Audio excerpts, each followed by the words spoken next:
আর আজকে বক্তব্য দিছি আমরা সুন্নি লেখি কেন, এটাও ইনশাআল্লাহ আজকে বুঝে যাবে ইনশাআল্লাহ।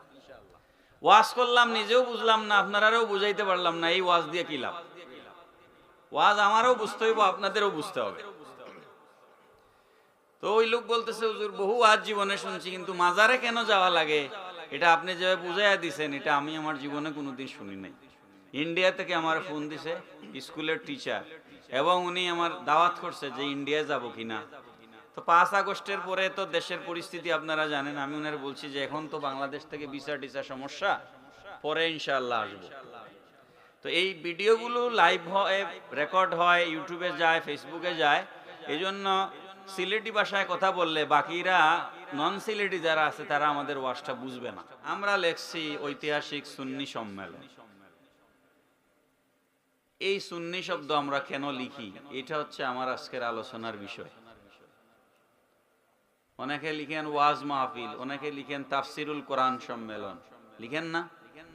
সবই ঠিক আছে, একটাও নাজায়েজ নয়, একটাও নাজায়েজ নয়। কিন্তু আমরা বেশিরভাগ সময় দেখবেন সুন্নি সম্মেলন লিখি। এই সুন্নি সম্মেলন, সুন্নি শব্দটা আমরা কেন লিখি, এটা আমার আজকের আলোচনার বিষয়। আপনারা আগ্রহ আছেনি শুনবার?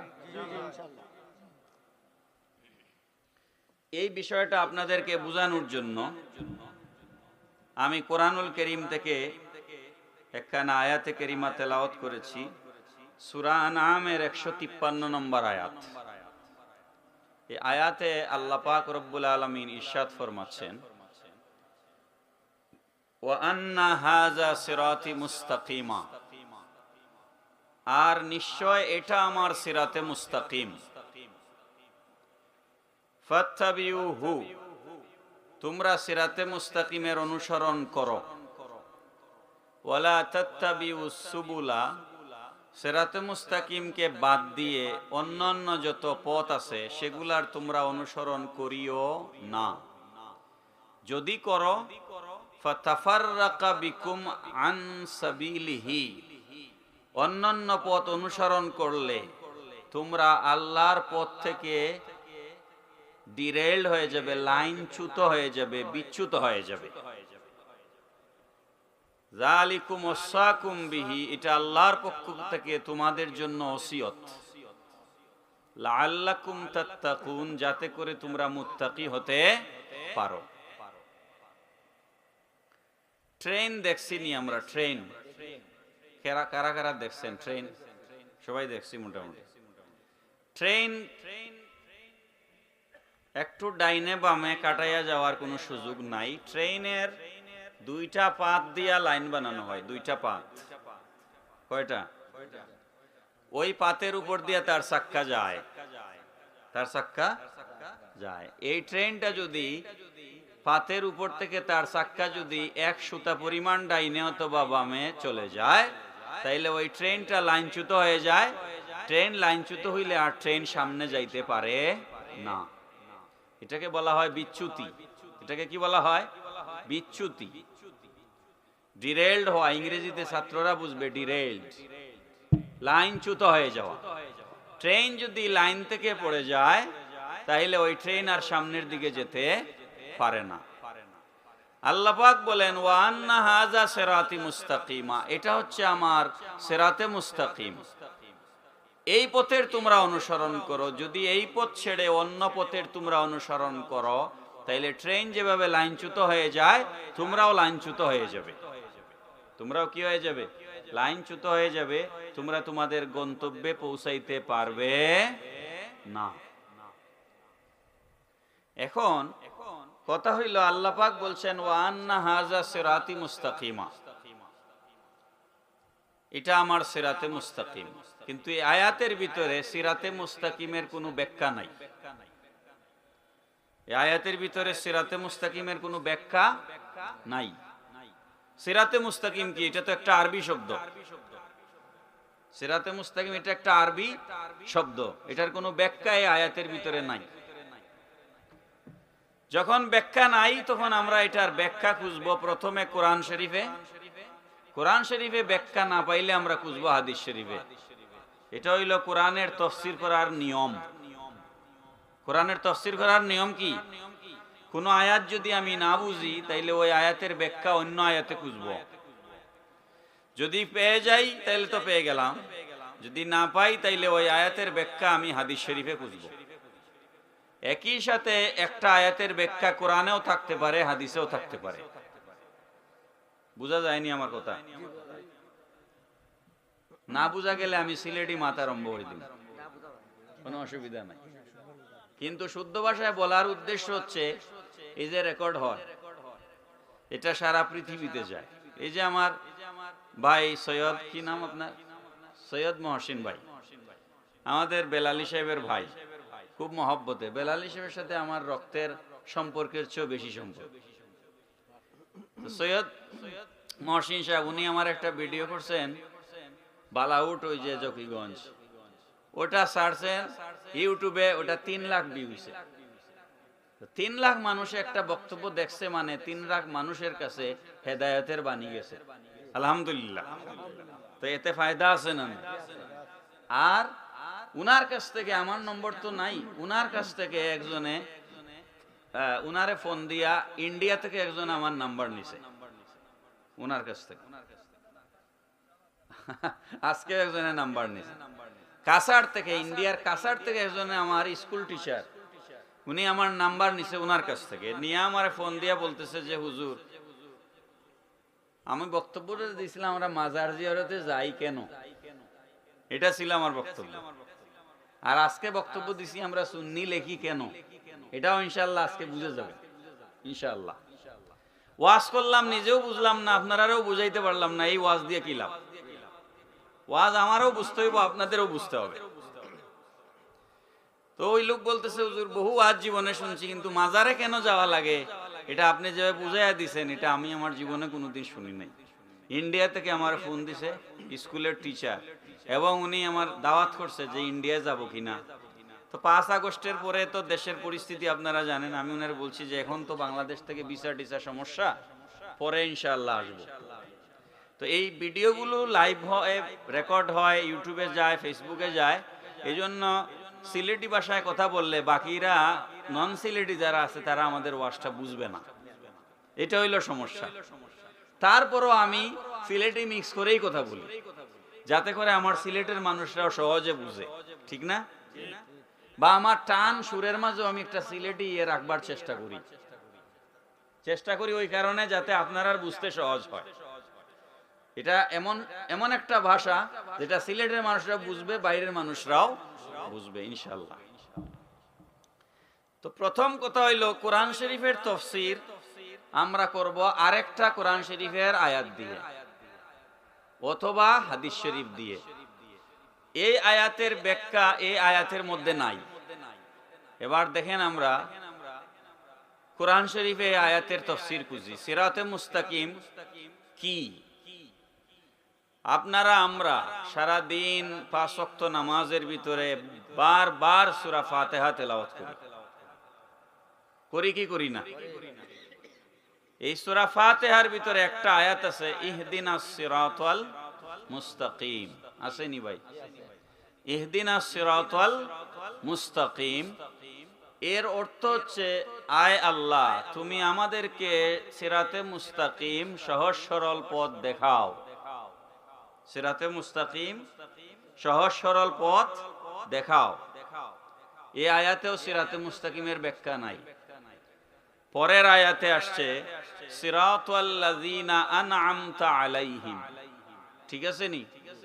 সিরাতাল্লাযীনা আনআমতা আলাইহিম, ওই পথ যেই পথে তোমার নিয়ামত প্রাপ্ত বান্দা বান্দিরা গুজরিয়া গেছেন, তোমার নিয়ামত প্রাপ্ত বান্দা বান্দিরা চলেছেন, ওই পথ দেখাও। পড়েন সুবহানাল্লাহ।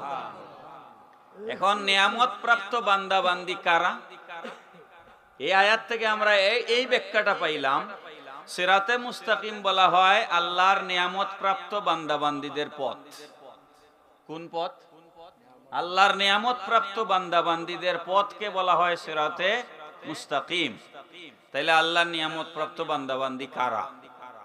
আপনিও তো দাবি করতে পারেন আমি আল্লাহর নিয়ামত প্রাপ্ত, আমিও দাবি করতে পারি আমি আল্লাহর নিয়ামত প্রাপ্ত, আমাদের দেশে যত দল আছে আলেমদের সবাই তো বেহেশতি দল দাবি করে, কথা ঠিক না বেটি? কেউ কয়নি আমরা দুজখী, আমরার ভাই দিয়াও। আমরা সবাই তো দাবি করি আমরা হক, সবাই দাবি করি আমরা হক। ওয়াজ মাহফিলে যখন আমরা বয়ান করি তখন সকলের দাবি আমরা হক। তাইলে আসলে নিয়ামত প্রাপ্ত কারা? এই নিয়ামত প্রাপ্ত কারা এটার ব্যাখ্যা আছে অন্য আয়াতে, এটা সূরা ফাতিহায় নাই। আল্লাহ রাব্বুল আলামিন বলছেন, আনআমাল্লাহু আলাইহিম মিনান নাবিয়িনা ওয়াস-সিদ্দীকিনা ওয়াশ-শুহাদাই ওয়াস-সালিহিন ওয়া হাসুনা উলাইকা রাফিকা। আল্লাহ পাক রব্বুল আলামিন বলছেন, নবীন এক নাম্বার নবীগণ, ওয়াস-সিদ্দীকিন দুই নাম্বার সিদ্দিকগণ, ওয়াশ-শুহাদা তিন নাম্বার শহীদগণ, ওয়াস-সালিহিন চার নাম্বার নেককার পরহেজগার মুত্তাকি আল্লাহওয়ালা আউলিয়ায়ে কেরাম। এই চার শ্রেণীর মানুষকে আমি আল্লাহ নেয়ামত দান করেছি। পড়েন সুবহানাল্লাহ। তাহলে সিরাতে মুস্তাকিম, ওয়া আন্না হাযা সিরাতে মুস্তাকিম, এটার ব্যাখ্যা হচ্ছে এই পথ হচ্ছে নবীদের পথ, এই পথ হচ্ছে সিদ্দিকদের পথ, এই পথ হচ্ছে শহীদদের পথ, এই পথ হচ্ছে আউলিয়ায়ে কেরামের পথ। পড়েন সুবহানাল্লাহ। এবার একটু বুঝেন, নবীদের পথ এটা তো বুঝাইবার দরকার মনে হয় না, সব নবীদেরকেই আমরা মানি। তারপরও আমাদের দেশে কিছু নতুন ইসলাম আছে, এরা নবীদেরকেও ঠিকঠাক মতো মানে না। যেমন আহলে সুন্নাত ওয়াল জামাতের আকীদা হচ্ছে সমস্ত নবীগণ নিষ্পাপ। সমস্ত নবীগণ কি? নিষ্পাপ। আল আম্বিয়াউ মাসুমুন, সমস্ত নবীগণ কি? বেগুনাহ, বেগুনাহ। আল্লাহ পাক নবীদেরকে সমস্ত গুনাহ থেকে হেফাজত করেছেন। পড়েন সুবহানাল্লাহ। আপনাদের এই আকীদা আসেনি? ইমামে আজম আবু হানিফা রাদিয়াল্লাহু তাআলা আনহু আমাদের মাযহাবের ইমাম, তিনি বলেছেন, আল আম্বিয়াউ মুনাজ্জাহুনা আনিল কাবাইরি ওয়াস সাগাইর। সমস্ত নবীগণ সমস্ত কবিরা সগীরা সমস্ত গুনাহ থেকে সমস্ত নবীগণ পাক পবিত্র। পড়েন সুবহানাল্লাহ। কিন্তু আমাদের দেশে বহু ইসলামী দল আছে যারা মনে করে নবীদের গুনাহ আছে। জোরে বলেন না নাউজুবিল্লাহ। আমি পরে এটা বুঝাইয়া দিব ইনশাআল্লাহ, যদি ভুলে যাই আপনারা মনে করায় দিন। নবীদের পথ হচ্ছে সিরাতে মুস্তাকিম। নবীগণের পথ কি? সিরাতে মুস্তাকিম। দুই নাম্বার সিদ্দিকগণ। সিদ্দিক বলা হয়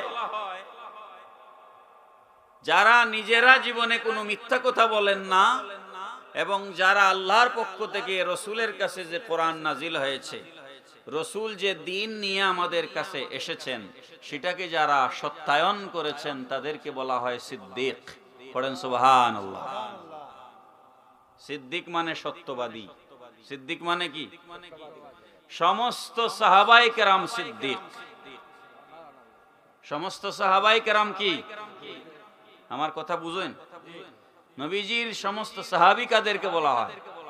যারা ঈমান সহকারে নবীজিকে নিজের চোখ দিয়া দেখেছেন তাদেরকে সাহাবী বলা হয়। যারা ঈমান সহকারে নিজের চামড়ার চক্ষু দিয়া নবীজিকে দেখেছেন। স্বপ্নে বহু মানুষ নবীজিকে দেখতে পারে কিন্তু সে সাহাবী হবে না। কি হবে না? সাহাবী হবে না। সাহাবী হওয়ার শর্ত হচ্ছে ঈমানের হালতে নিজের চোখকে নবীজিকে দেখতে হবে। তিনি কে? সাহাবী। তিনি কে? সাহাবী। সমস্ত সাহাবায়ে কেরাম হচ্ছেন সিদ্দিক, সত্যবাদী। পড়েন সুবহানাল্লাহ। কোন সাহাবী মিথ্যাবাদী ছিলেন না। আর সমস্ত সাহাবীদের মাঝে শ্রেষ্ঠ সিদ্দিক, যাকে আল্লাহর রাসূল উপাধি দিয়েছেন সিদ্দিকে আকবর, বড় সত্যবাদী, মহাসত্যবাদী, তিনি হচ্ছেন আবু বকর সিদ্দিক রাদিয়াল্লাহু তাআলা। সাহাবায়ে কেরামের পথ হচ্ছে সিরাতে মুস্তাকিম। কারণ এটা সত্যবাদীদের পথ। কাদের পথ? কাদের পথ? সত্যবাদীদের পথ। 3 নম্বর ওয়াশুহাদা, যারা আল্লাহর রাস্তায় জিহাদ করে আল্লাহর জমিনে আল্লাহর দ্বীন কায়েম করবার জন্য নিজের জীবন উৎসর্গ করে দিয়েছেন, তাদেরকে বলা হয় শহীদ। তাদেরকে কি বলা হয়? এখন ইসলামী রাজনীতির নামে হল দখল করতে গেছে, দোকান দখল করতে গেছে, সে মরে গেছে দাবি করে শহীদ। ভাই, এটা কি শহীদ নাকি? এটা শহীদ নয়। শহীদ হচ্ছে আল্লাহর জমিনে আল্লাহর দ্বীন কায়েমের জন্য জিহাদের ময়দানে যারা জীবন উৎসর্গ করেন তাদেরকে বলা হয় শহীদ। সিরাতে মুস্তাকিম হচ্ছে শহীদদের পথ। কাদের পথ? শহীদদের পথ। আর 4 নম্বর হচ্ছে ওয়াসসালিহিন, নেককার আল্লাহওয়ালা বুজুর্গ যারা নিজের জিন্দেগি আল্লাহর পথে ব্যয় করেছেন, ওই সমস্ত আউলিয়ায়ে কেরাম। বড় করে বলেন সুবহানাল্লাহ। এইজন্য গৌসে পাক আব্দুল কাদের জিলানী, খাজা মুঈনুদ্দিন চিশতি আজমেরি, বাহাউদ্দিন নকশবন্দি, মুজাদ্দিদে আল ফেসানি, ইমামে আজম আবু হানিফা, ইমাম শাফি, ইমাম মালিক, ইমাম আহমদ ইবনে হাম্বল, হযরত সুলতানে বাঙ্গাল শাহজালাল রহমতুল্লাহ আলাইহি সহ 360 আউলিয়া সহ যত আউলিয়ায়ে কেরাম এই আল্লাহর জমিনে সত্য দ্বীন প্রতিষ্ঠার জন্য আন্দোলন করেছেন, সংগ্রাম করেছেন, দিনের বেলা জিহাদ করেছেন, রাতের বেলা তাহাজ্জুদের নামাজে রাত কাটিয়ে দিয়েছেন। ওই সমস্ত আউলিয়ায়ে কেরাম যেই পথে পরিচালিত হয়েছেন সেই পথ হচ্ছে সিরাতে মুস্তাকিম। সেই পথের নাম কি? সিরাতে মুস্তাকিম। এইজন্য সূরা ফাতিহার অনুবাদের মধ্যে কবি লিখেছেন, চালাও সে পথে যে পথে তোমার প্রিয়জন গেছে চলি। চালাও সে পথে যে পথে তোমার প্রিয়জন গেছে চলি। পড়েন সুবহানাল্লাহ। আমরা আল্লাহর প্রিয়জন যে পথে চলেছেন সেই পথে আমরা চলতে চাই কি চাই না? কিন্তু তাদেরও বিরোধী শক্তি জমিনে আছে। আছে না নাই? মাজার ভাঙ্গে না? মাজার ভাঙ্গে কি ভাঙ্গে না ভাই? মাজার ভাঙ্গে। যারা মাজার ভাঙ্গে, লক্ষ্য করবেন, যারা মাজার ভাঙ্গে, মাজার জিয়ারতকে পূজা বলে, এরা বুটের জন্য দুর্গা পূজায় যায়। আপনারা দেখছেন কি দেখেন নাই? ওই যে আল্লাহর ওলিদের সাথে বেয়াদবি করছে, শাহজালালের সাথে বেয়াদবি করলে আল্লাহ বরদাস্ত করবেন না। কেন বরদাস্ত করবেন না? কারণ শাহজালাল এদেশে ইসলাম এনেছেন। 9 লক্ষ হিন্দু শাহজালালের হাতে মুসলমান হয়েছে। কয় লক্ষ? 9 লক্ষ হিন্দু শাহজালালের হাতে মুসলমান হয়েছে। বর্তমান ভারতে, ইন্ডিয়ায় প্রায় 40 কোটি মুসলমান বাস করে। তোমার কোনো আব্বা গিয়া বানায় নাই মিয়া, তুমি যে খাজা আজমিরির বিরুদ্ধে বক্তব্য দাও। ভারতে বর্তমানে 40 কোটি মুসলমান বাস করে। টোটাল ভারতে প্রায় 150 কোটি মানুষ আছে। ভারতে মুসলমান আছে প্রায় 40 কোটি। শুধু খাজা গরিবে নওয়াজ রহমতুল্লাহ আলাইহি প্রায় 1 কোটি হিন্দুকে মুসলমান করেছে। বড় করে বলবেন না সুবহানাল্লাহ। যার হাত ধরে প্রায় 1 কোটি হিন্দু মুসলমান হয়েছে, সেই ওলির কাছে আমরা ঋণী কিনা বলেন? তাহলে তার বিরুদ্ধে কথা বলো কিভাবে? হ্যাঁ, তার মাজারকে কেন্দ্র করে, বাংলাদেশে বহু মাজারকে কেন্দ্র করে অনেক অনইসলামিক কার্যক্রম পরিচালিত হয়। পিছনে লেখছে উরুস শরীফ, সামনে মহিলা নাচতেছে। এটা উরুস শরীফ নয়, এটা আযাব। শাহজালাল মুজাররদ ইয়ামুনি আপনারা তো শুনেছেন, উনার উপাধি হচ্ছে মুজাররদ। এখানে উলামায়ে কেরাম আছেন। মুজাররদ বলা হয় যার কোনো সন্তান নাই। যার কোনো সন্তান নাই তাকে কি বলা হয়? মুজাররদ, একক। তিনি একা ছিলেন। তো শাহজালাল বিয়েই করেন নাই। শাহজালাল কোনো সন্তানই ছিল না। শাহজালাল কোনোদিন কোনো মহিলার ধারে কাছেও যান। মাজার জিয়ারতকে মাজার পূজা বলতো। আল্লাহ পাক তাদেরকে ডাইরেক্ট দুর্গা পূজায় হাজির করে দিয়েছে। এটা আল্লাহর ওলিদের কারামত। আপনাদের কি মনে হয় না এটা আল্লাহর ওলিদের কারামত? নাইলে এরা দাড়ি টুপি লাগাইয়া ইসলামের জন্য বুট চাইতে এরা মানুষের কাছে যায়, পূজায় যায় কি জন্য? তার মানে এরা এমন অপরাধ করেছে, আল্লাহর ওলিদের সাথে এমন বেয়াদবি করেছে, এদের বেয়াদবির শাস্তি হিসাবে আমাদের উপরে মিথ্যা তহমত দিয়েছে। আমরা কোন শাহজালালকে খোদা মনে করি না, শাহজালালকে আমরা দেওয়ার মালিক মনে করি না। আমরা মনে করি শাহজালাল আল্লাহর একজন গোলাম ছিলেন। শাহজালাল এত বেশি ইবাদত বন্দেগী করেছেন, রিয়াজত করেছেন, মুরাকাবা করেছেন, মুশাহাদা করেছেন। শাহজালাল মুজাররদে ইয়ামুনি তার ইবাদত বন্দেগীর মাধ্যমে তিনি আল্লাহর নৈকট্য হাসিল করেছেন। এই জন্য শাহজালালের উসিলা নিয়ে দোয়া করলে আল্লাহ পাক দোয়া কবুল করেন। এটা হচ্ছে আমাদের আকীদা। আমরা শাহজালালকে খোদা মনে করি না। আমাদের বিরুদ্ধে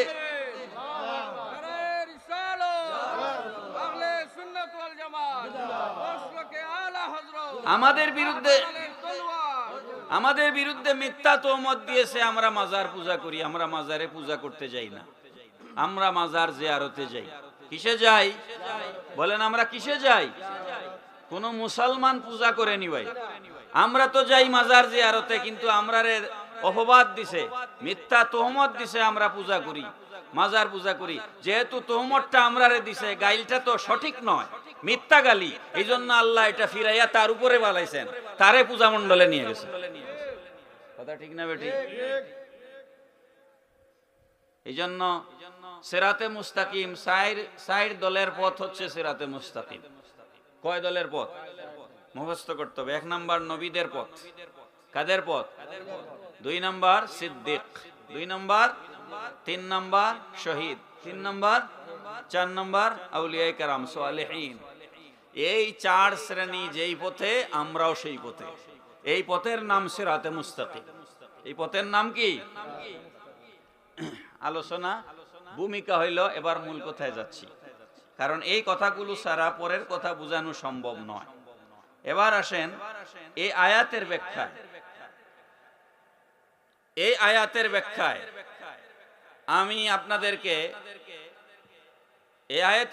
আমি আপনাদেরকে কোরআন শরীফের 3টা আয়াত শুনাইছি। ইহদিনাস সিরাতাল মুস্তাকিম সিরাতাল লাযিনা আনআমতা আলাইহিম আনআমাল্লাহু আলাইহিম মিনান নাবিয়্যিনা ওয়াস সিদ্দিকিনা ওয়াশ শুহাদাই ওয়াস সালিহিন। এবার আসেন হাদিস শরীফে এই আয়াতের ব্যাখ্যায় নবীজি কি বলেছেন। হাদিস আছে এই মর্মে 3টা, আমি আপনাদেরকে শোনাবো একটা, কারণ 3টা শোনায়া সময় নষ্ট করার দরকার নাই। মওযু একই, বিষয়বস্তু কাছাকাছি, প্রয়োজন হইলে 2টা বলবো, নাইলে একটা।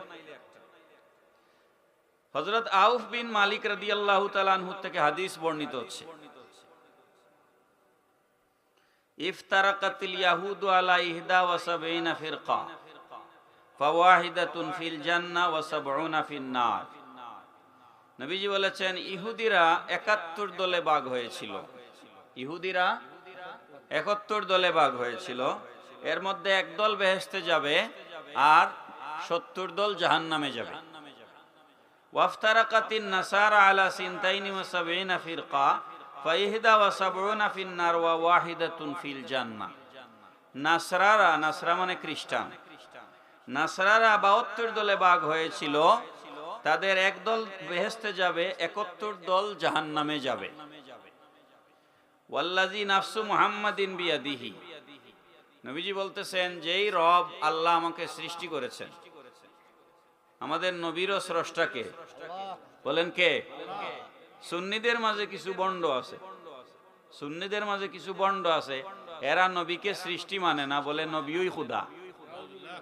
কিছু বন্ড আছে, নবী হচ্ছেন সৃষ্টি। নবী কি? নবী কি? আল্লাহ হচ্ছেন স্রষ্টা। স্রষ্টা একজন, স্রষ্টা কয়জন? আকীদা পরিষ্কার করতে হবে। সৃষ্টির মধ্যে আমাদের নবী বেমিসাল, তুলনা নাই, সর্বশ্রেষ্ঠ সৃষ্টি, সৃষ্টির সেরা নবী, সকল নবীর সেরা নবী, নবীউল আম্বিয়া, সাইয়্যিদুল আম্বিয়া। পড়েন সুবহানাল্লাহ।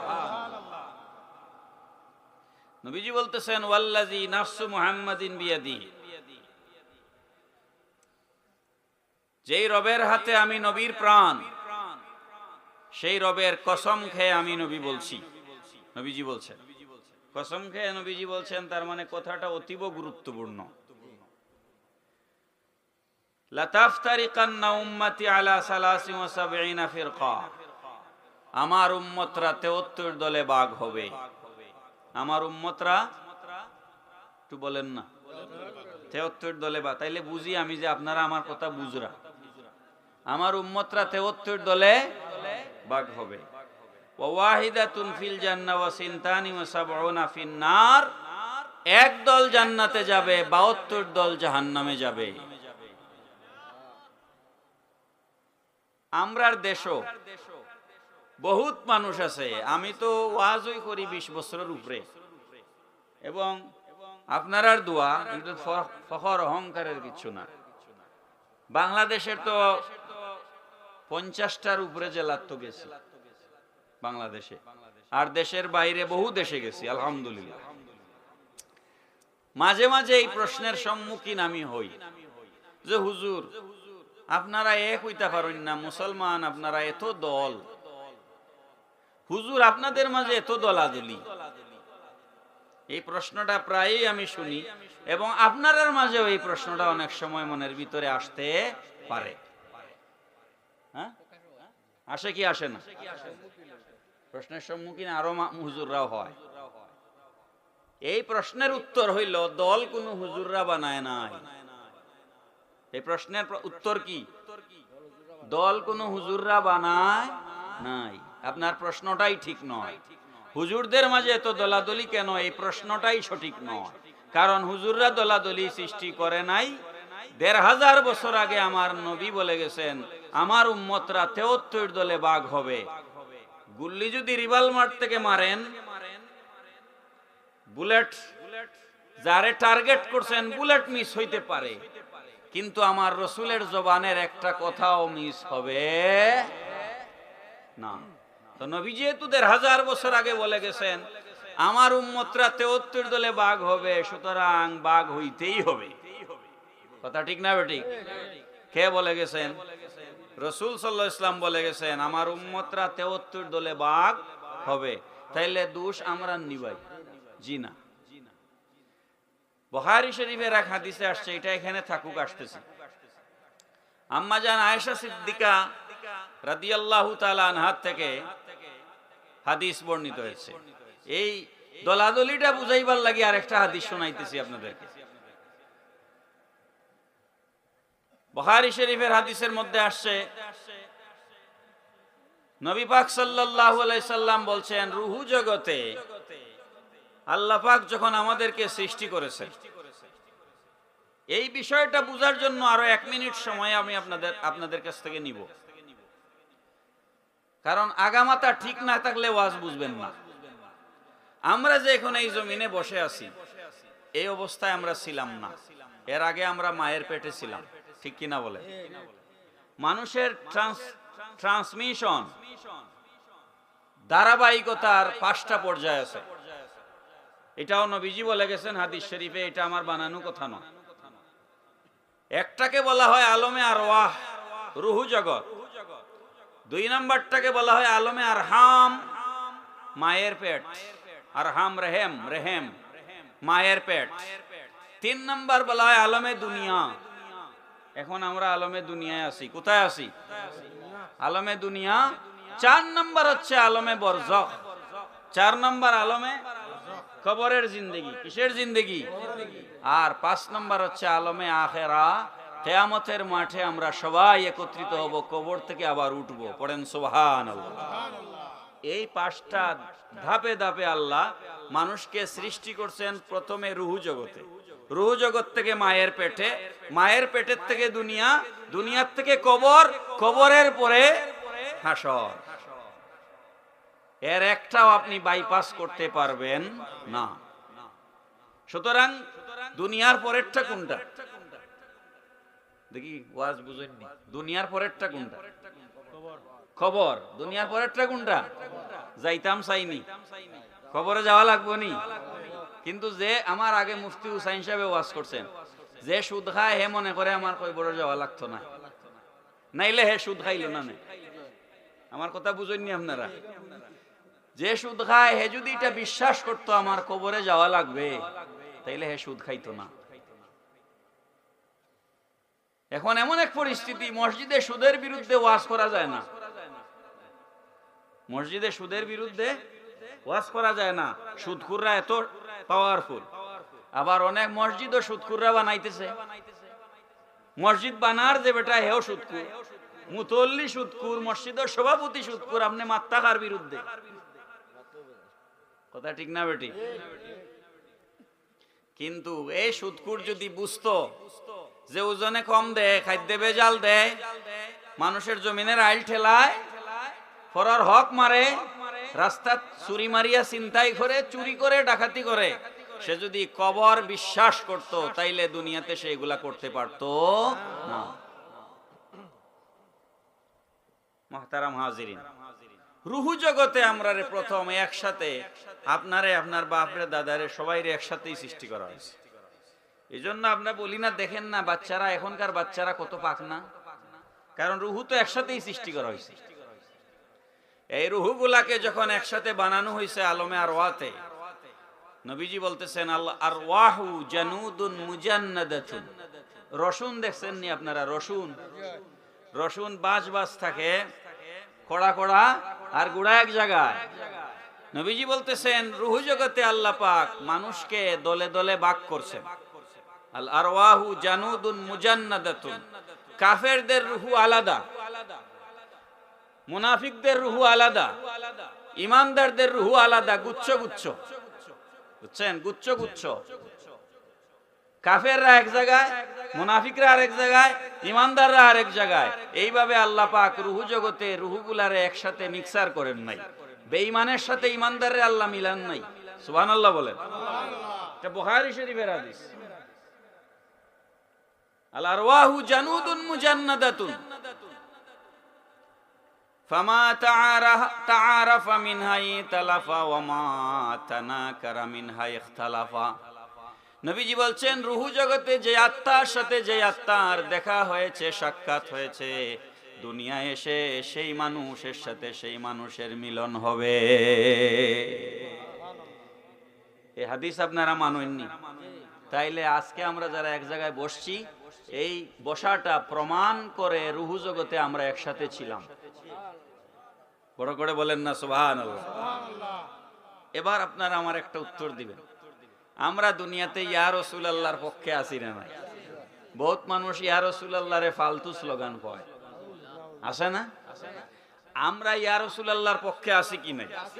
দুনিয়াতে আমার ইয়া রাসূলুল্লাহ বলাটা প্রমাণ করে রুহু জগতে আমি নবীর দলে ছিলাম। কথা কি বুঝতেছেন আপনারা আমার?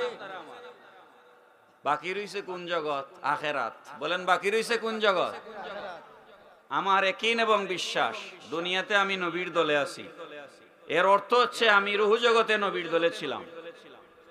ঠিক কি না বলেন? তো যেই আল্লাহর বান্দা রুহু জগতেও নবীর দলে ছিল, দুনিয়ায়ও নবীর দলে আছে, সে আখিরাতে কি নবীর দলে থাকবে আশা করতে পারে কি পারে না? বলেন ইনশাআল্লাহ। যে দুনিয়ায় নবীর বিরোধিতা করে, সে রুহু জগতে নবীর দলে ছিল। যদি থাকতো তাইলে দুনিয়াতে সে বিরোধী হইতো না। তার দুনিয়াতে নবীর বিরোধিতা করা প্রমাণ করে রুহু জগতে সে নবীর দলে ছিল না। যেই ব্যক্তি দুনিয়াতেও নবীর বিরুদ্ধে, সে রুহু জগতেও ছিল নবীর বিরুদ্ধে, আখিরাতেও নবীর সুপারিশ তার নসিব হবে না। কথা ঠিক না বেটি? এজন্য আপনাকে পরিষ্কার থাকতে হবে। থুরা ও ভাই হুগ্গেও তো নমাজ পড়ে, হ্যাঁ হুগ্গেও তো নমাজ পড়ে, এটা মনে করা যাবে না। হাজিরানে মজলিস, তাহলে দল রুহু জগৎ থেকেই সৃষ্টি হয়ে গেছে। দল কোথায় সৃষ্টি হয়েছে?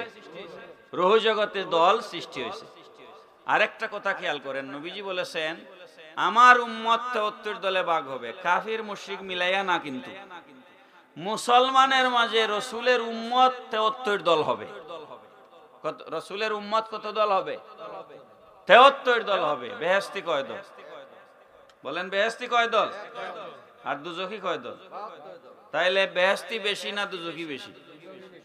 দুজখী বেশি। ৭২ আর একদিকে একজন রে দাঁড় করান, আরেকদিকে ৭২ জন দাঁড় করান, তাইলে বেহেশতি একজন, জাহান্নামী ৭২ জন। এটা কারবালার জমিনেই ফয়সালা হয়ে গেছে। কারবালার জমিনে ইয়াজিদ নামদারি মুসলমান ছিল, এখন হুজুরদের মাঝে বহু হুজুর এজিদকে রহমতুল্লাহ আলাইহি বলে এবং এজিদকে তারা খাঁটি মুসলমান মনে করে। এবং বাংলাদেশের এক পীর সাহেব জুম্মার বয়ানে মসজিদের মিম্বরে বসে বক্তব্যের মধ্যে বলেছে এজিদ নাকি প্রত্যেক রাত্রে 100 রাকাত নফল নামাজ পড়ত। অথচ আমরা ইবনে কাসিরের মধ্যে পড়েছি, আমরা বেদায়া ওয়ান নিহায়ার মধ্যে পড়েছি এজিদ জঘন্য পাপিষ্ঠ ছিল, মদখুর ছিল, নেশা করা তার প্রতিদিনের রুটিন ছিল, মদ খাইতো, নারী নিয়ে আড্ডা বসাইতো এজিদ। সেই এজিদকে অনেকে রহমতুল্লাহ আলাইহি বলে।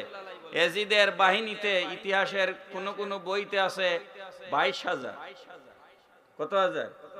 22,000, কোন বইতে আছে 5,000, কোন বইতে আছে 30,000 সৈন্য। তো 30,000 বাদ দেন, 22,000 যদি ধরেন বা 5,000ও ধরেন, ইমাম হুসাইন রাদিয়াল্লাহু তাআলা আনহুর বাহিনীতে ছিল মাত্র 72 জন। কতজন? এই 72 জনের মধ্যে মহিলা ছিলেন, শিশু ছিলেন। নারী শিশু বাদ দিলে যুদ্ধ করবার মতো শক্তি সামর্থ্যবান পুরুষ ছিলেন 40 বা 42 জন। কতজন? 40 বা 42 জন। এই 40-42 জনের বিরুদ্ধে যুদ্ধ করার জন্য 5,000 আসছে। হেরাও নামে মুসলমান। হেরাও নামে কি? কারবালার ময়দানে, কারবালার মাঠে একই সাথে দুইটা জামাত হয়েছে। এক জামাতে ইমাম হুসাইন ইমামতি করেছেন, আরেক জামাতে শিমার কিংবা কেউ ইমামতি করেছে, উবাইদুল্লাহ বিন জিয়াদ ইমামতি করেছে। এজিদ বাহিনীও নামাজ পড়ছে, ইমাম হুসাইনও নামাজ পড়ছেন। ইমাম হুসাইন যদি মনে করতেন এরা তো বেশি বড় দল, হেরার লগে গিয়া হাত মিলাইলাই আর হেরার লগে গিয়া জমাতে নামাজ পড়িলাই, তাইলে তো আর যুদ্ধ করার কোনো দরকার ছিল না। এই জন্য হকের পক্ষে কম না বেশি? বলেন কম না বেশি? কম। কম, হকের পক্ষে কম। যত দিন যাবে, কিয়ামত যত নিকটবর্তী হবে, হকপন্থী মুসলমানের সংখ্যা আরো কমতে থাকবে, আরো কমতে থাকবে। ঈমান রক্ষা করা জ্বলন্ত অঙ্গার হাতের তালুতে রাখা যেরকম কষ্ট, তার থেকেও কষ্ট হবে। আপনারা কি ঈমান ছেড়ে দিবেন? নবীজি বলেছেন আমার উম্মতরা 73 দলে ভাগ হবে। কত দলে? বেহেশতি কয় দল? তাইলে বাকি 72 দল বাতিল। আপনি যদি না মানেন, নবীর হাদিস মানলেন না। এখন আপনারা আমারে বলতে পারেন যে আপনি যে হকপন্থী দল, এটার প্রমাণ কি? হ্যাঁ, অন্যান্য হুজুররাও তো হকপন্থী দাবি করে। এইটাই আমার আলোচনা, আমি এটাই আলোচনা করবো। এখন শুনতে রাজি আছেন? ওয়াজ তো আধা ঘন্টা হয়েই গেছে, আলহামদুলিল্লাহ। আধা ঘন্টা কই, আরো বেশি টাইম দেখতাম না।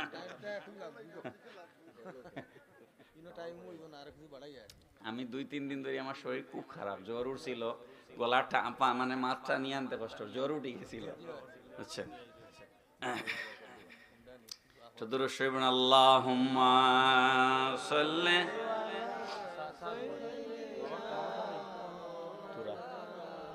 মুহাম্মাদ ওয়া আলা আলি সাইয়্যিদিনা আল্লাহুম্মা সাল্লি আলা সাইয়্যিদিনা মাওলানা মুহাম্মাদ ওয়া আলা আলি সাইয়্যিদিনা।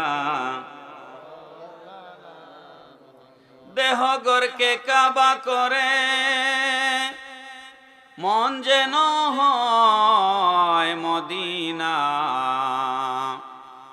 সেই মদিনায় নসিব হবে মুহাম্মদি ঠিকানা। আল্লাহুম্মা সাল্লি আলা মাওলানা মুহাম্মাদ ওয়া আলা আলি সাইয়্যিদিনা। আজরাইলের সুরত যখন মোদের সামনে রাখিবে, সেই নিদানে রাইকো গো আল্লাহ নবীজির দিদার নসিবে। আল্লাহুম্মা সাল্লি আলা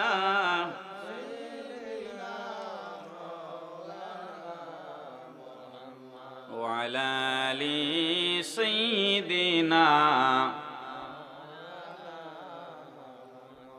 তাহলে 72 দল আর এক দল, এতটুকুন পরিষ্কার বোঝা গেছে, ঠিক না? এখন 72 দলের নাম মুখস্থ করা, হিকা, জানা, এটা তো বাক্কা কষ্টের বিষয় না, কি কষ্ট কিনা? আমার 72 দল জানার কোনো দরকারই নেই। আমি যদি বেহেশতে যে দল যাবে ওই দলের পরিচয় জানতে পারি, আমার জন্য যথেষ্ট। কথা ঠিক কিনা বলে? আপনি এখন যাইতা ঢাকা, কই যাইতা? এখন ঢাকা যাইতে গেলে আপনি শমশাননগর গিয়া ট্রেনে উঠলে কমলাপুর গিয়া নামাই দিব। অতখান যদি আপনি জানেন তার হামর কোনাবাই তো যাওয়ার দরকার নাই, ঠিক নাই নি? তাহলে আমার ডাইন বাও দেখার কোনো প্রয়োজন, আমার পথ একটা, এই এক পথ চিনলেই আমার যথেষ্ট। এই পথটা আমরা চিনতে চাই, কথা ঠিক কিনা? আপনাদের কি মনে হয় সাহাবায়ে কেরাম বুদ্ধিমান ছিলেন না? সাহাবায়ে কেরাম কোনো মাদ্রাসায় পড়েন না, কিন্তু সাহাবায়ে কেরাম নবীজির কাছ থেকে দ্বীন শিখেছেন। সুবহানাল্লাহ। সাহাবায়ে কেরাম তো রহমতুল লিল আলামিন দয়াল নবীজির কাছ থেকে ইলম অর্জন করেছেন। সাহাবায়ে কেরাম অত্যন্ত বুদ্ধিমান ছিলেন। সাহাবায়ে কেরাম প্রশ্ন করলেন,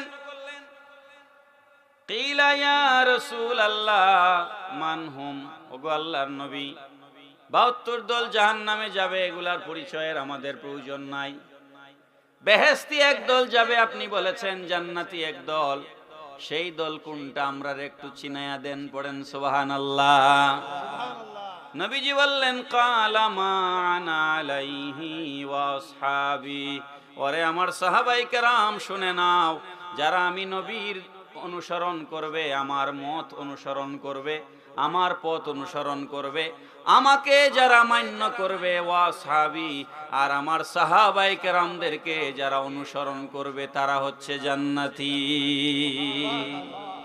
অর্থাৎ আমার দল আর তোমরার দল, আমার দল আর তোমরার দল, আমার দল নবীর দল, তোমরার দল মানে সাহাবায়ে কেরামের দল।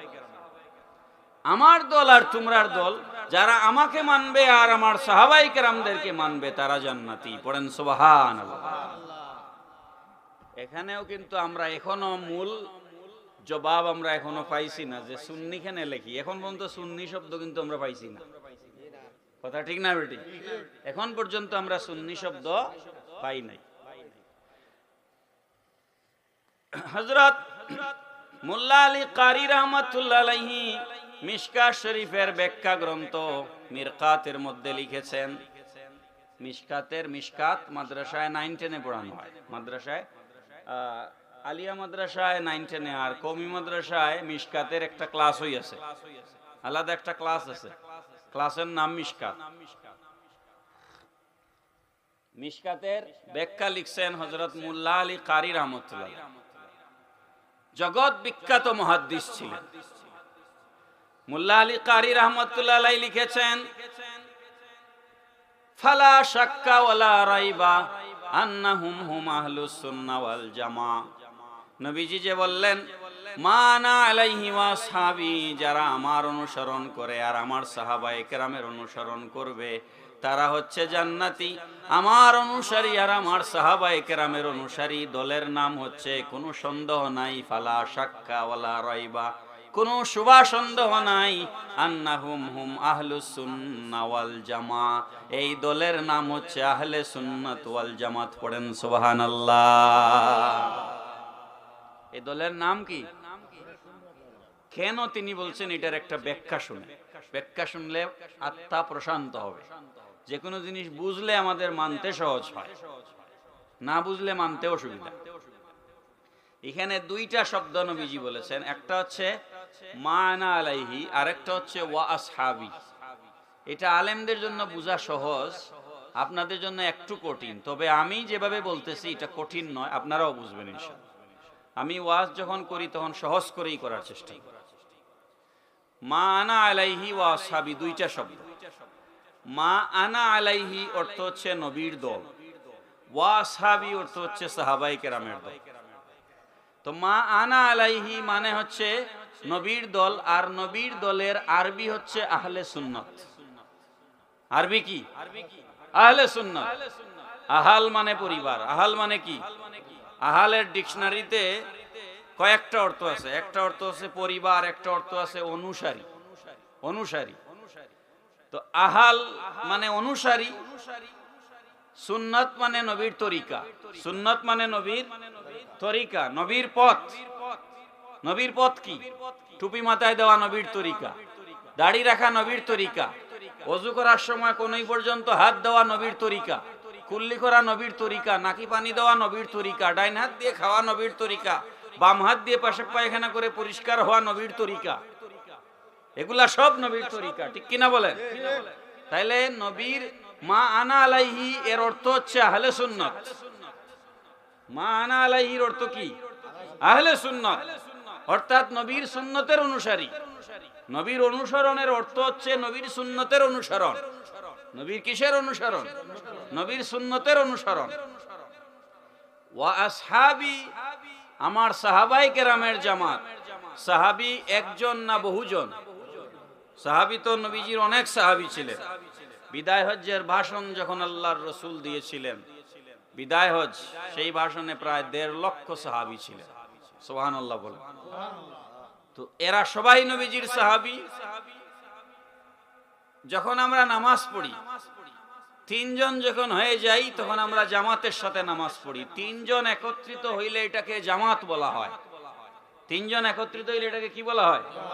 তো সাহাবায়ে কেরাম যেহেতু 3-এর বেশি ছিলেন, এই জন্য সাহাবায়ে কেরাম সমষ্টি, সকল সাহাবীকে একত্রে বলা হয়েছে ওয়াল জামাত, সাহাবায়ে কেরামের দল। পড়েন সুবহানাল্লাহ। তাহলে মান আলাইহি অর্থ হচ্ছে আহলে সুন্নাত, ওয়াসহাবি অর্থ হচ্ছে ওয়াল জামাত। মান আলাইহি ওয়াসহাবি দুইটা মিলে হচ্ছে আহলে সুন্নাত ওয়াল জামাত। তাহলে আমরা পাইলাম আহলে সুন্নাত ওয়াল জামাত, এটা হচ্ছে একমাত্র জান্নাতি দল। বাকি যা আছে সব 72 ফেরকা বাতিল। 72 ফেরকা কি? এতটুকুন কি পরিষ্কার হইছে? আপনারা যারা মুরব্বী, এখানে মুরব্বী আছেন, ধরেন আজ থেকে 20 বছর আগে, হ্যাঁ, আমরা যখন মাত্র ওয়াজ শিখতেছি বা ওয়াজ তখনও করি না এরকম, বা 20-30 বছর আগে আমরা যখন ছাত্র, আমাদের বড় বড় মুরব্বী উলামায়ে কেরাম যখন ওয়াজ করতেন, আহলে সুন্নাত ওয়াল জামাত যখন মাহফিলে পোস্টারে লিখতেন বা মাইকে স্লোগান দিতেন, তখন আমাদের দেশে কিছু মৌলবী ছিল, তারা টিটকারি মারত। তো আহলে সুন্নাত এটা আবার কি? কি বাবা ঠিক আছে নি? হ্যাঁ, কিন্তু এখন লামাজাবি যারা আছে, আহলে হাদিস, হেরাও আহলে সুন্নাত দাবি করে। হেরাও দাবি করে। কি দাবি কেন করে জানেন? কারণ হাদিস শরীফের ব্যাখ্যায় পরিষ্কার পাওয়া গেছে 72 ফেরকা জাহান্নামী, একদল জান্নাতি, আর সেই জান্নাতি দলের নাম হচ্ছে আহলে সুন্নাত ওয়াল জামাত। সুতরাং বেহেশতে যাইতে গেলে তো আহলে সুন্নতের লেবাস লাগাইতেই হবে। এজন্য এখন সবাই আহলে সুন্নতের দাবিদার। কথা ঠিক না বেটি? তাহলে আপনি চিনবেন কিভাবে কোনটা হক আর কোনটা বাতিল? এটা তো এক বিপদ হয়ে দাঁড়াইছে। দুধ পানি মিশাইয়া যদি দুধ বিক্রি করে, চিনা যায়নি? চিনা তো যায় না। এখন আমরারে যারা আহলে সুন্নাত ওয়াল জামাত জিন্দাবাদ স্লোগান দিয়ে টিটকারি মারতো, এরা এখন বলে খাটিয়া আহলে সুন্নাত। হয় খাটিয়া আহলে সুন্নাত, তারা বলে খাটি। হ্যাঁ, তো আমি এটার একটা ব্যাখ্যা বের করছি, বহু বছর আগেই আমি এটার ব্যাখ্যা দিছি, এবং এই ব্যাখ্যার আর জবাব এখনো তারা দিছে না।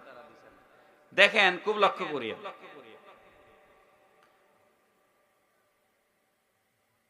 সরিষার তেল হইর সরিষার তেল ফেড়িয়া তেল বার করা হয়।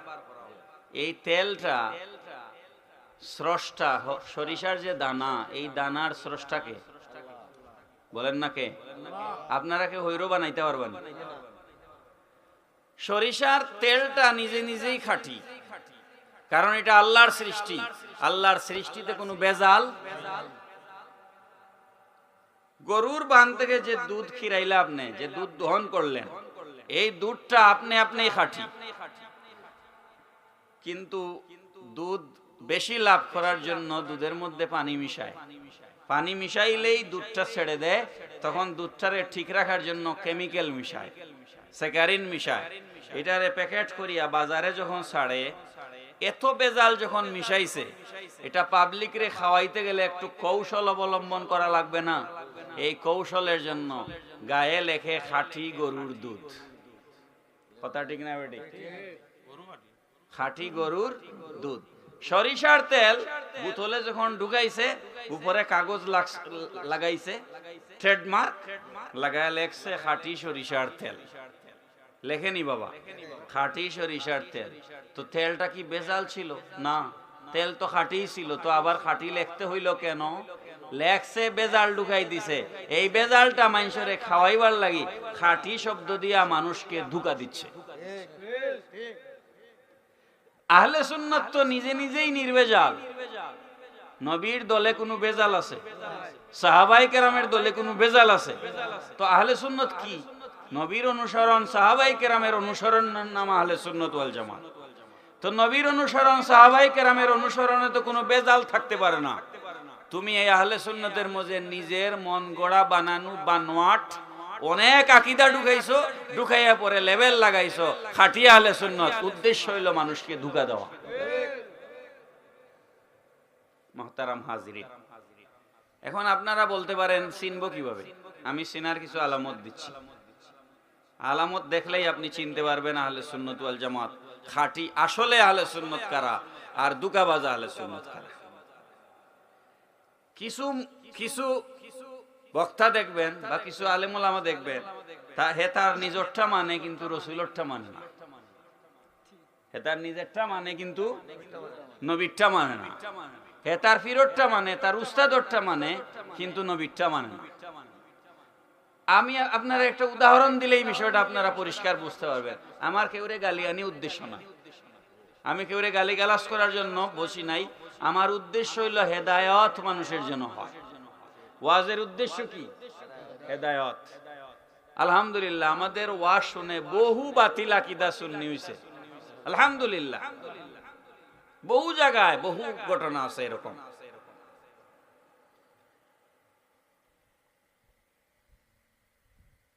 একটা বই আছে আমার কাছে, আমি আজকে সাথে নাই, আমার বই আমার কাছে আছে। এই বইটার নাম হচ্ছে কওমি মাদ্রাসা ও ওহাবি সুন্নি দ্বন্দ্বের ইতিহাস, বইয়ের নাম। এই বইটা লিখছেন মৌলানা তহিরউদ্দিন পাটোয়ারি। বইটা সাফসে আজিজ, বইটা Aziz super market, Shahbag, Dhaka. Aziz super market, Shahbag, Dhaka, ওখানে ওই বইটা পাওয়া যায়। ওই বইটার ভিতরে 11-12 পৃষ্ঠা 13 পৃষ্ঠা ধারাবাহিকভাবে দেওবন্দ মাদ্রাসা প্রতিষ্ঠার ইতিহাস লেখা হয়েছে। কোন মাদ্রাসা? এই ভারত উপমহাদেশে পুরানো মাদ্রাসা, পুরানো মাদ্রাসা দারুল উলুম দেওবন্দ। এই দেওবন্দ মাদ্রাসা প্রতিষ্ঠা হয়েছে 1866 ইংরেজিতে। কত ইংরেজি? 1866, মনে রাখবেন। দেওবন্দ মাদ্রাসা প্রতিষ্ঠার ইতিহাস এই বইয়ের মধ্যে লেখা হয়েছে। মৌলানা কাসিম নানাতুবি, যিনি হচ্ছেন দেওবন্দ মাদ্রাসার প্রতিষ্ঠাতা, তিনি বলতেছেন, আমি একদিন রাতে এশার নামাজ পড়ে ঘুমাইছি। ঘুমের মধ্যে স্বপ্নে দেখি আল্লাহর রসুল আমার ঘরে এসেছে। রসুল আমার ঘরে এসেছে। রসুল সাল্লাল্লাহু আলাইহি ওয়াসাল্লাম আমার ঘরে আসার কারণে আমার শরীরের মধ্যে যে একটা উত্তেজনা বা ভীতি তৈরি হয়েছে, আমার শরীর ঘামি গেছে। ঘুম ভেঙে যাওয়ার পরে আমি আমার বিছনা চাদর ভিজা পাইছি, ভিজা। তারপর আমি তাড়াহুড়া করে ফজরের নামাজ পড়ছি। ঘুমের মধ্যে রাসূল সাল্লাল্লাহু আলাইহি ওয়াসাল্লাম আমারে স্বপ্নে একটা জায়গার মধ্যে দাগ দিছেন লাঠি দিয়ে। দাগ দিয়া বলছেন, এখান থেকে এলমে নববীর গ্রান বের হচ্ছে, তুমি এখানে মাদ্রাসা বানাও। এখানে কি করো? মাদ্রাসা বানাও। আমি ফজরের নামাজ পড়ে তাড়াহুড়া করে ওই জায়গায় গেছি, যেই জায়গা স্বপ্নে আমারে রসুল দেখাইয়া দিছে। গিয়া দেখলাম গুল করে মাটিতে একটা দাগ দেওয়া আর মাঝখানে একটা লাঠি পড়ে আছে। পড়েন না সুবহানাল্লাহ? খুব লক্ষ্য করিয়েন কথা। দাগ এবং লাঠি প্রমাণ করে রসুল সশরীরে এসেছিলেন। যদি রসুল সশরীরে না আসলেন তাইলে দাগ দিল কে? আমার কথা বুঝছেন নি আপনারা? রসুল যদি সশরীরে না আসলেন তাইলে লাঠি আসলো কিভাবে? বুঝছেন নি আমার কথা? আমরা ওয়াজের মধ্যে বলি বা আপনাদেরকে বুঝাই যে আল্লাহর দেওয়া ক্ষমতায়, বুঝিয়েন ভালো করে। আমরা বলি না আল্লাহ যেভাবে সব জায়গায় আছেন রসুলও সব জায়গায় আছেন, এটা আমাদের আকীদা নয়। আমাদের আকীদা হচ্ছে রসুল সাল্লাল্লাহু আলাইহি সাল্লাম যেখানে ইচ্ছা সেখানে সফর করতে পারেন, এটা আমাদের আকীদা। রসুল সর্বত্র বিরাজমান, এটা আমাদের আকীদা নয়। আল্লাহ সর্বত্র বিরাজমান, কথা ঠিক না বেটি? রসুল রওজা শরীফে আছেন, কোথায় আছেন? আল্লাহর দেওয়া ক্ষমতায় রসুল যেখানে ইচ্ছা সেখানে যেতে পারেন, এটা আমাদের আকীদা। কিন্তু এটা দেওবন্দি বাংলাদেশের কোনো আলেমরা মানেন না। তারা বলেন রসুল রওজা থেকে বের হওয়ার কোনো ক্ষমতা নাই। তারা রসুলকে জিন্দা মানেন। কওমের আলেমরা রসুলকে কি মানেন? তারা বলেন রসুল হায়াতুন নবী, কিন্তু রওজার ভিতরে, বাইরে না। আর আমাদের আকীদা হচ্ছে রসুল যে কোনো জায়গায় যাইতে পারেন। আমি যখন এই ওয়াজ করলাম, যে এই ওয়াজ কিন্তু আমি বাংলাদেশের বহু জায়গায় করছি এবং বহু বড় বড় কওমি আলিমের মুখে তালা দিয়ে দিছি, কারণ তাদের কিতাবে লেখা আছে এবং কিতাব আমার কাছে আছে এবং এই কিতাব ফটোকপি করে আমি ডবল কপি করে রাখছি যাতে হারায়া না যায়, বুঝছেন? এখন কি লেখা আছে কিতাবের মধ্যে? নবীজি আসছেন, আসিয়া লাঠি দিয়া দাগ দিছেন, দিয়া বলছেন এখানে মাদ্রাসা বানাও, এবং ঘুম থেকে উঠে গিয়া উনি দাগও পাইছেন, লাঠিও পাইছেন। তাইলে এই কথার দ্বারা বোঝা যায় নবীজি মদিনা শরীফ থেকে দেওবন্দে আসছিলেন, কথা ঠিক না বেটি? আর যদি বলো নবী দেওবন্দে আসেন নাই, তাইলে কাসেম নানাতুবি সাহেব সত্য বলেন নাই, তিনি মিথ্যা বলছেন, কথা ঠিক না বেটি? এখন হয় নবীকে এখানে আসছেন এটা মানতে হবে, আর নাইলে তোমাদের পীরকে মিথ্যাবাদী মানতে হবে। এর বাইরে তো যাওয়ার সুযোগ নাই, দুইটার একটা, ইদার 1 or 0 বাই 1.5 মানার সুযোগ নাই, হয় 0 নাইলে 1, হয় 0 নাইলে 1। আমি ওয়াজ করার পরে বাংলাদেশের কওমিদের সব থেকে বড় যে আলেম মৌলানা অলিপুরি সাহেব, উনি আমার ওয়াজের জবাব দিছে, শুনেন। উনি বলছে রসুল সাল্লাল্লাহু আলাইহি ওয়াসাল্লামের এমন ক্ষমতা আছে, খেয়াল করিয়েন কথাটা, রসুলের রওজা শরীফ থেকে উঠিয়ে আওয়া লাগে না, রসুল মদিনা শরীফ থেকে হাত মুবারক বাড়াইয়া দেওবন্দে লাঠিও দিতে পারেন, দাগও দিতে পারেন, পড়েন না সুবহানাল্লাহ? আওয়া লাগে না রসুলের আওয়া। তা আমি কই এটা তো আমার ওয়াজ, সুবহানাল্লাহ, এটা তো আমার ওয়াজ, সারা জীবন তো এই ওয়াজই আমি করলাম। আমার রসুল যদি মদিনা শরীফ থেকে হাত মুবারক বাড়াইয়া দেওবন্দ নাগাল পায়, তাইলে বোঝা গেল মদিনায় আর দেওবন্দে রসুলের জন্য দূরত্ব মাত্র 1 হাত, কথা ঠিক না বেটে? তাইলে তো দুনিয়া রসুলের জন্য সংকুচিত হয়ে গেল, তাইলে রসুলের জন্য আর পৃথিবীর যে কোনো জায়গায় হাজির হওয়া তো কোনো ব্যাপারই না। এবার আপনারা বলেন, রসুল যদি মদিনা শরীফ থেকে হাত মুবারক বাড়াইয়া দেওবন্দ নাগাল পাইতে পারে, তাইলে মাথাপুরের কোন আশিকে রসুল সে যদি সারা জিন্দেগি ইয়া নবী বলে তার জীবন অতিবাহিত করে, সুদ খায় না, ঘুষ খায় না, কোন সুদখুররে নবীজি দিদার দিবেন না, কোন বেনামাজিকে নবীজি দিদার দিবেন না, খেয়াল রাখবেন কথা। আপনি নামাজ পড়েন, রোজা রাখেন, আপনি হক হালাল ভাবে জীবন যাপন করেন, পরের হক নষ্ট করেন না, দুরূদ শরীফ পড়েন, মিলাদ পড়েন, কিয়াম করেন, সারা রাত দুরূদ শরীফ পড়তে পড়তে বিছানায় ঘুমাই গেছেন, মদিনার কামলিওয়ালা নবী মদিনা শরীফ থেকে মাতাবপুরের জমিনে ওই আশিকে রসুলের মাথায় হাত মুবারক বুলাইয়া দেওয়ার ক্ষমতা আমার রসুলের আছে না নাই?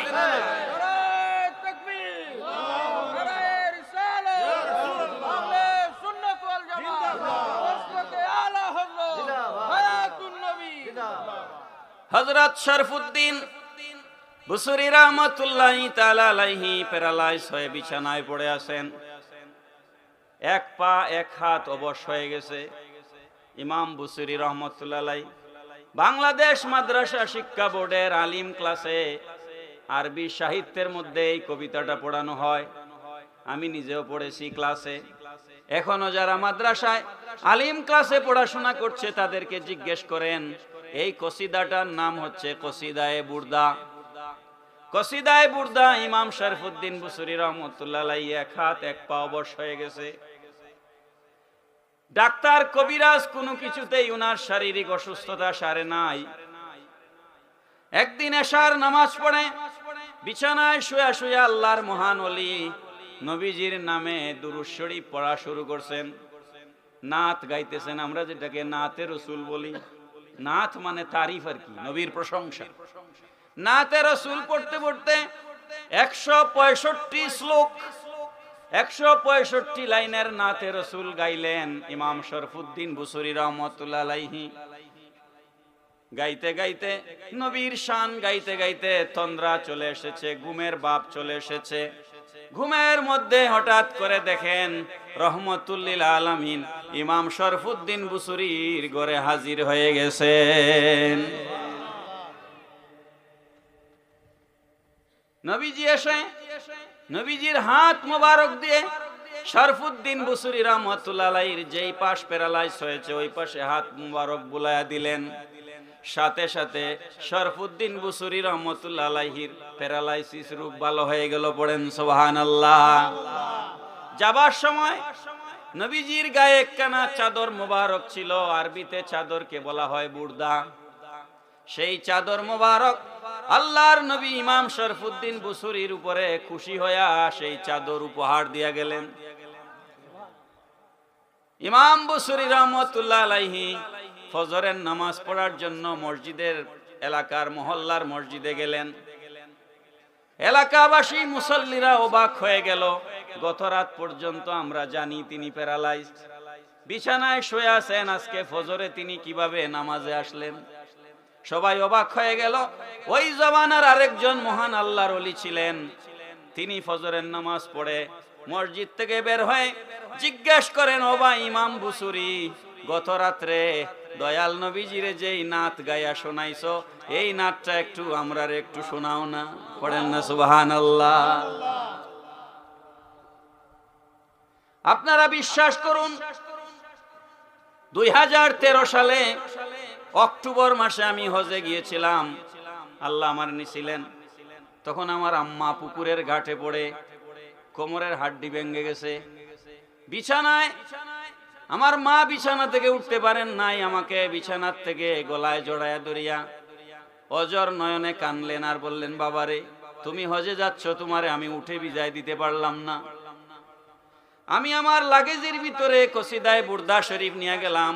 আমাদের ফ্লাইট জেদ্দা থেকে প্রথম গেছে মদিনাতুল মুনাওয়ারায়, পরে আমরা আসছি হজে। মদিনা শরীফ যাওয়ার পর এশার নামাজ পড়ে কসিদায়ে বুরদা শরীফ আমার বগলে নিয়ে গেছি। আমি নবীজির রওজা শরীফের সামনে বসে আমি গোটা কসিদায়ে বুরদা শরীফ শুরু থেকে শেষ পর্যন্ত এক খতম দিছি। আমি আমার জীবনের ঘটনা আপনাদেরকে বলতেছি। এক খতম তেলাওয়াত করে বলেছি, ইয়া রাসূলুল্লাহ সাল্লাল্লাহু আলাইহি ওয়াসাল্লাম, আপনার গোলাম আপনার দরবারে হাজির হয়েছে। আমি ইয়াকিন আর বিশ্বাস নিয়ে এসেছি, ইমাম বুসরিকে আপনি যেভাবে প্যারালাইসিস থেকে ভালো করে দিয়েছিলেন, আজকের এই কসিদায়ে বুরদা পাঠের উসিলায় আমার মাকে সুস্থ করে দিবেন। বিশ্বাস করুন, আমি নিজের ঘটনা আপনাদেরকে বলছি। ফজরের নামাজ পড়ে আমি বাড়িতে ফোন দিছি। বাংলাদেশের সাথে সৌদি আরবের 3 ঘন্টার ব্যবধান। ফজরের পরে ফোন দিছি বাংলাদেশে, তখন সকাল আনুমানিক 9টা বাজে। আমার বাড়ির থেকে বলতেছে আম্মা বিছানা থেকে উঠে হাঁটা শুরু করে দিছে। আপনি যদি কসিদায়ে বুরদা পড়িয়া এখনো কোনো প্যারালাইসিস রোগীর গায়ে ফু দেন, আপনার যদি জবান ভালো হয়, আমল ভালো থাকে, ইনশাআল্লাহ প্যারালাইসিস ভালো হয়ে যাবে। মদিনার কামলিওয়ালা নবী শরফুদ্দীন বুসরির জন্য মদিনা শরীফ থেকে চাদর নিয়ে চলে এসেছেন। আমার নবী আসতে পারেন কি পারেন না? হযরত আব্দুর রহমান জামি আলাইহির রাহমা বহুত বড় জমানার বুজুর্গ ছিলেন। আব্দুর রহমান জামি রহমতুল্লাহ আলাইহি উনি একবার মদিনা শরীফ জিয়ারতের জন্য রওনা দিয়েছেন। বহু কসিদা নবীজির শানে লিখেছেন আব্দুর রহমান জামি। যখন মদিনা শরীফ যাইতে রওনা দিয়েছেন, রাস্তার মধ্যে আল্লাহর হাবিব সাল্লাল্লাহু আলাইহি সাল্লাম মদিনার একজন খাদিমকে স্বপ্নে দেখাইছেন, আব্দুর রহমান এইরকম চেহারা সুরত, আমার জিয়ারতে আসতেছে, তাকে বাধা দাও, আটকায় দাও, তাকে আসতে দিও না, আটকায় দাও। মদিনায় মুনাওয়ারার খাদিম তাকে আটকায়া দিয়েছেন। পরের দিন তিনি আবার রওনা দিয়েছেন, আবার আটকায় দেওয়া হয়েছে। 3 নম্বর দিন তিনি গোপনে গোপনে রাতের বেলা রওনা দিয়েছেন, যাতে কেউ টের না পায়। রাতের বেলাও তার রাস্তা আটকায় দেওয়া হয়েছে। 3 নম্বর দিন ফেরত এসে বিছানার মধ্যে ঘুমায়া এমন কান্না শুরু করেছেন, আমার মনে হয় রসুলের শানে কোনো বেয়াদবি হয়ে গেছে, আর না হলে রসুলের দরবারে যাইতে আমার বাধা কেন? কান্নাকাটি করতে করতে রসুলের দরবারে কাকুতি মিনতি করতে করতে উনার ঘুম চলে এসেছে। ঘুমের ঘুরে দেখেন আল্লাহর নবী উনার ঘরে হাজির হয়ে গেছে। নবীজি এসে ইমাম মোল্লা হযরত আব্দুর রহমান জামি রাহমাতুল্লাহ আলাইহির মাথার মধ্যে হাত মোবারক বুলায়া দিলেন, আর বললেন, ওরে আব্দুর রহমান, এমন এমন নাত তুমি আমার শানে লিখেছ, এমন এমন কসিদা প্রশংসা তুমি আমার করেছো, তুমি যদি রওজা শরীফে চলে যাও, আমি নবী উঠে তোমার সাথে সাক্ষাৎ দিতে হবে, এটা দুনিয়ার নিয়মে চলে না, এই জন্য আমি বাধা দিয়েছি, তোমার যাওয়ার দরকার নাই, আমাকে যখন দেখার ইচ্ছা করবে ডাক দিবে, আমি তোমাকে দিদার দিব। এমন আশেক জমিনে আছে না নাই? রসুল আসতে পারেন কি পারেন না? এই হচ্ছে যারা আহলে সুন্নাত দাবি করেন আর আমরা দাবি করি, তাদের আর আমাদের আকীদার মধ্যে পার্থক্য। আমরা বিশ্বাস করি রসুল আসতে পারেন, আমরা বিশ্বাস করি রসুলের এলমে গায়েব আছে। এলমে গায়েব মানে অদৃশ্যের জ্ঞান। আমাদের দেশে অনেক ভাইরা কোরআন শরীফ থেকে একটা দলিল দিয়ে ওয়াজ করেন যে আল্লাহ ছাড়া কেউ গায়েবের খবর জানেন না। কথা সত্য, আল্লাহ ছাড়া কেউ গায়েবের খবর জানেন না, এই কথা সত্য, কিন্তু আংশিক সত্য। আল্লাহ পাক তার হাবিবকে গায়েবের এলেম দান করেছেন, পড়েন সুবহানাল্লাহ। আল্লাহ যেই অর্থে গায়েবের খবর জানেন, রসুল ওই অর্থে গায়েবের খবর জানেন, এটা আমরা কোনোদিন বলি না। আল্লাহ হচ্ছেন আলিমুল গায়েব, আল্লাহ হচ্ছেন আলিমুল, সমস্ত জ্ঞানের মালিককে, সমস্ত জ্ঞানের স্রষ্টাকে, রসুল নন। রসুল হচ্ছেন এলমে গায়েবের অধিকারী, অর্থাৎ অদৃশ্যের জ্ঞানের অধিকারী, আর আল্লাহ হচ্ছেন আলিমুল গায়েব, সমস্ত জ্ঞানের মালিক। পড়েন সুবহানাল্লাহ। পার্থক্য আছে না নাই? আপনাদের প্রধান অতিথির বয়ান বাকি আছে, রাত 11:30 বাজে।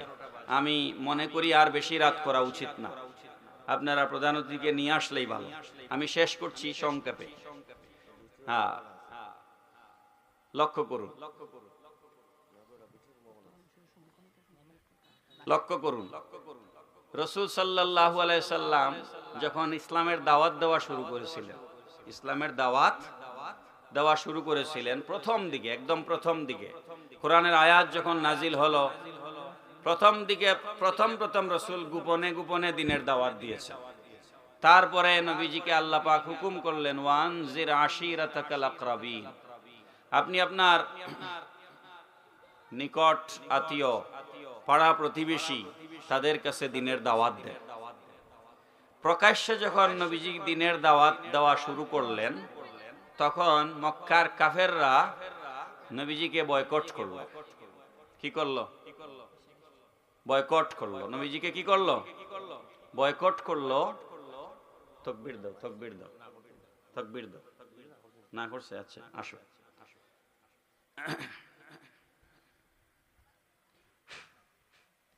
আজকের প্রধান অতিথি বিশিষ্ট ইসলামী চিন্তাবিদ, সারা বাংলার আলোড়ন সৃষ্টিকারী বক্তা, আমার অত্যন্ত মহব্বতের মানুষ, হাফিজ মাওলানা আমির হোসেন রায়পুরি সাহেব তশরিফ এনেছেন। সবাই বলেন মারহাবা।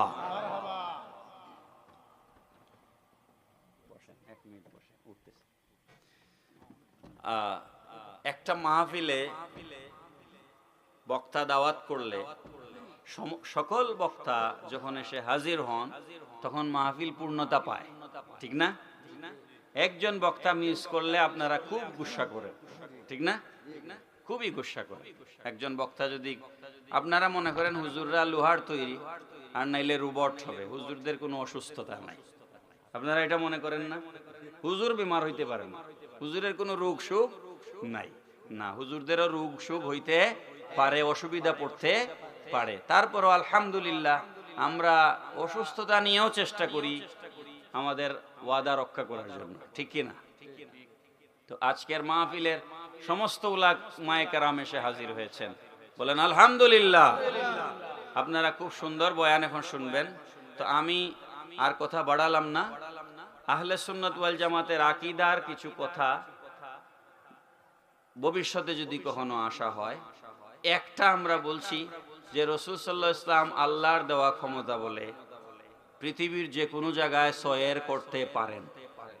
কথা কোন ঠিক না বেটি? আর একটা বলা শুরু করছিলাম, এখন আর বলবো না, সেটা হচ্ছে রসুলের এলমে গায়েব আছে। আধা মিনিটে বলে দেই, রসুলকে যখন মক্কার কাফেররা বয়কট করলো, মক্কার পাশে শিয়াবে আবু তালিবের বাড়ির পাশে একটা পাহাড়ের চিপায় রসুলকে তারা 3 বছর অবরুদ্ধ করে রেখেছিল। এগুলা ইতিহাসের বইতে হাদিসে আপনারা পাবেন। কয় বছর? 3 বছর রসুলকে বের হতে দেয় নাই, বাজার হাট করতে দেয় নাই। তারা চুক্তি করছে একটা, কাবার আবু জেহেলের বাড়িতে বসে চুক্তির মধ্যে লিখছে মুহাম্মদের সাথে লেনদেন, ব্যবসা বাণিজ্য নিষেধ। এগুলাকে বলা হয় এখন ওই যে ইরান আর আমেরিকা যে এম্বার্গো, ওই এম্বার্গো তখনও ছিল। ইংরেজিতে বলা হয় এম্বার্গো, নিষেধাজ্ঞা। বাংলায় কি বলা হয়? নিষেধাজ্ঞা। যে অমুক দেশের কাছে তেল বিক্রি করব না, এটাকে বলা হয় এম্বার্গো, ইকোনমিক এম্বার্গো। তো তারা এম্বার্গো দিল, রসুলের সাথে ব্যবসা বাণিজ্য করবে না, কিছু কিনবেও না, বেচবেও না, রসুলের সাথে, রসুলের বংশের সাথে কোনো বিয়ে শাদী দিবে না, বিয়ে করাবেও না। এগুলা চুক্তি করে কাগজে লিখে আবু জেহেল কিন্তু তৎকালীন বড় জ্ঞানী ছিল, রসুলের দুশ্মনী করার কারণে সে আবু জেহেল হয়েছে। হ্যাঁ, তো আবু জেহেল এটার মধ্যে সাইন দস্তখত দিয়ে শিল মেরে একটা বাক্সের মধ্যে বড়লো। কিসের মধ্যে বড়িয়া? ওই বাক্সটারে তালা মারিয়া শিলগালা করিয়া বাক্সটারে নিয়ে কাবা শরীফের ভিতরে রাখলো। কোথায়? কাবা শরীফের ভিতরে রাখলো ওই বাক্স, এটা চুক্তিনামা।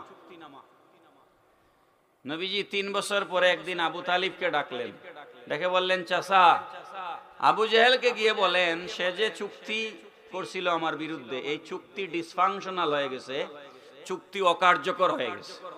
পড়েন না সুবহানাল্লাহ। আবু তালিব বলে, তারা লেখছে চুক্তি, তারা বাক্সতে রাখছে, তুমি কেমনে জানো এই চুক্তি একটা অকার্যকর হয়ে গেছে? নবীজি বললেন, আমি বলছি, আপনি জানাই দেন।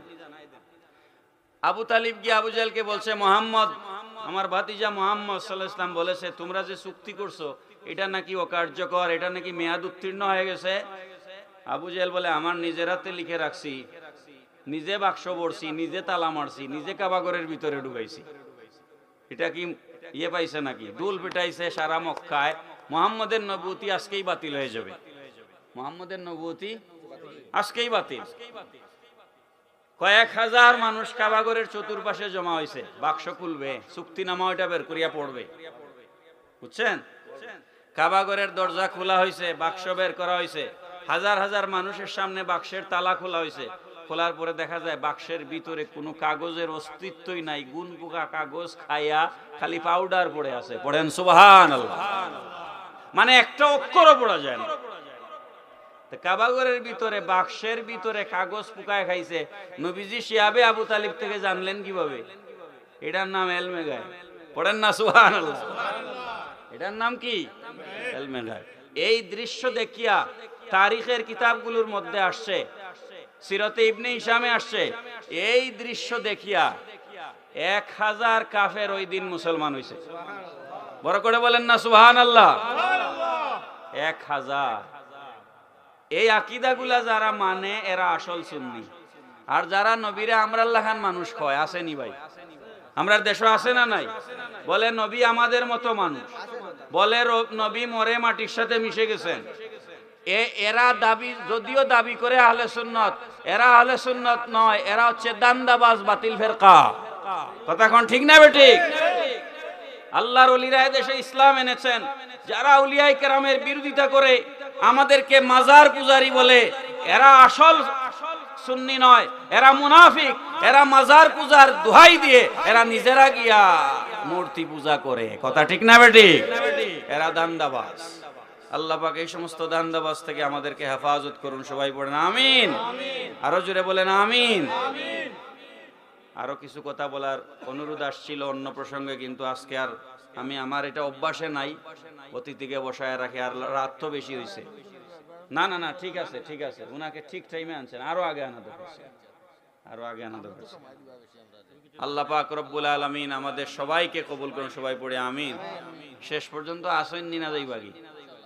হ্যাঁ, মেহমান থইয়া গেলে কি বেজ্জতি হইব? আসেন নি না? ইনশাআল্লাহ ইনশাআল্লাহ। শেষ আখেরি মুনাজাত মিলাদ কিয়াম পড়িয়া তাবারুক নিয়া বাড়িতে যাব। ঠিক আছে তো ইনশাআল্লাহ?